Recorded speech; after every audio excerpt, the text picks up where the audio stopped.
Hello, in this video I want to show you how to craft potions in Baldur's Gate 3.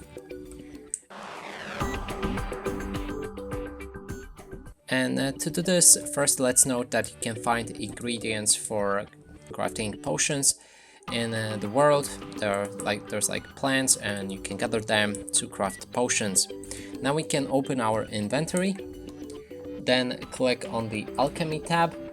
Inside there's option to extract all ingredients, and if you do that it will remove all of the ingredients from your inventory, but for doing that it will learn you a few more recipes. Now to craft the potions we'll need to look on the potion tab right here. You can craft potions, elixirs, grenades and coatings. There's even more probably. And then now let's click on the potions.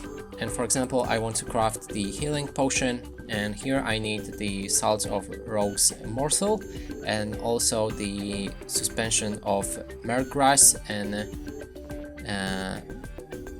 that will craft me the potion.